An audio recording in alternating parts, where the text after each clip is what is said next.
আসসালামু আলাইকুম, কেমন আছেন সবাই? সবাইকে আমার নতুন আরেকটা ব্লগে অনেক অনেক আমন্ত্রণ। যে যেখান থেকে আমার ভিডিও দেখতেছেন, দেশে এবং দেশের বাইরে সবাইকে অনেক অনেক দোয়া এবং শুভেচ্ছা, ভালোবাসা।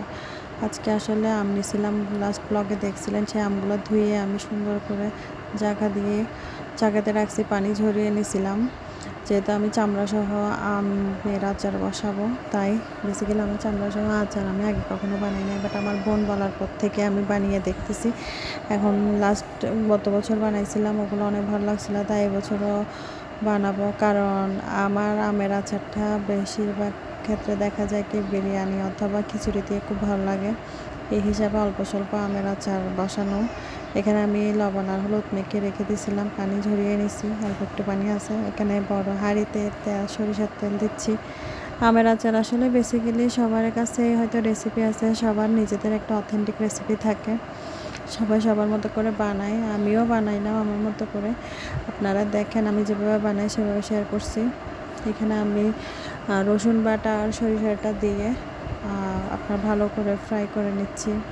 ফ্রাই করে নেওয়ার পরে এখানে যখন ভালো করে ঘ্রাণটা চলে গেছে, এখানে আমি কয়েকটা গোটা রসুন দিছি। রসুনটা ভালো লাগে আচারের মধ্যে খেতে।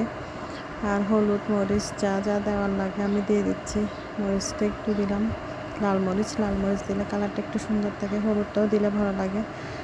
তো এই কারণে আমি একটু মরিচ দিলাম, লাল মরিচ দিয়ে এখানে একটু মশলা দিলাম, জিরা, তারপর দিয়ে ভালো করে এখন এগুলোকে ফ্রাই করে নিচ্ছি। ফ্রাই করা হয়ে গেছে আমার অলমোস্ট। আমি এখন এখানে কিছু কিছু পাঁচফোড়নকে একটু টেলে নিয়ে গ্রাইন্ড করে দিছি, গুঁড়া করে দিছি, যাতে গুঁড়া করে দিলে সুগন্ধটা ভালো লাগে আমার। ভালো করে করার পরে ভালো করে যখন ফ্রাই হয়ে গেছে, আমি এখন আমগুলা দিয়ে দিচ্ছি।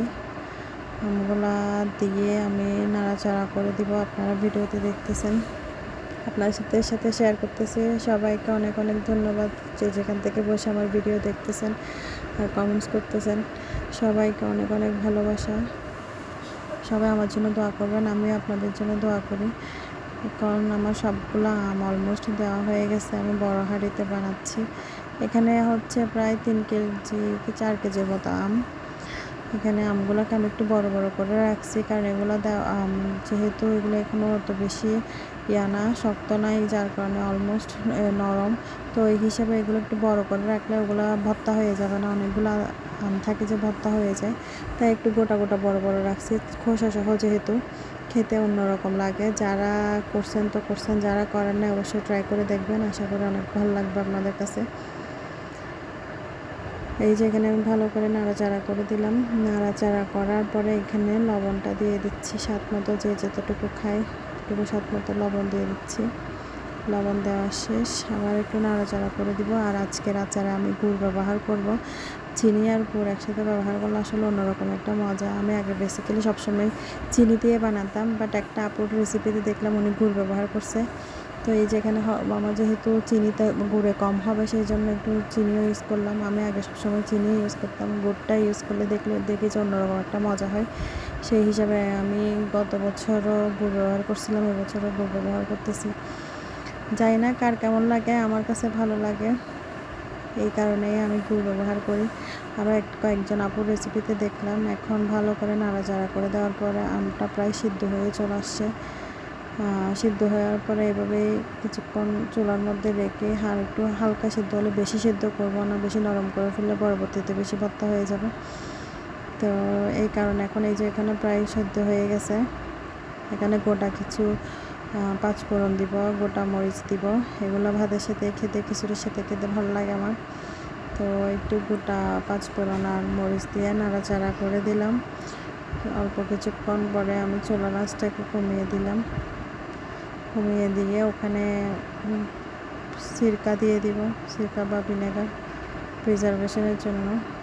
আসলে দেওয়া লাগে না, তারপরেও আমি দিই, ভালো করে রোদে দিই, ফ্রিজে রেখে দিলে ভালোই থাকে। তারপরেও আমি সেফটির জন্য দিছি। এই যে দিয়ে দিলাম অল্প একটুখানি সিরকা, দিয়ে আবারও নাড়াচাড়া করে বন্ধ করে দেব। আর সবার আমি সবার ভিডিও দেখতেছি, সব আপুদের যাদের যাদের ভিডিও, জোলাকা আপু, তারপর হচ্ছে নীলা আপু, সৌদি প্রবাসী বউ আপুটার আসলে আনফর্চুনেটলি নাম জানি না, আপু সরি ওনার। তারপরে হচ্ছে আরও চিটংয়ের 2জন আছে, সবার ব্লগ দেখতেছি, ভিডিওগুলো দেখতেছি, আমার ভালো লাগতেছে। সবার জন্য অনেক অনেক দোয়া এবং ভালোবাসা আমার জন্য।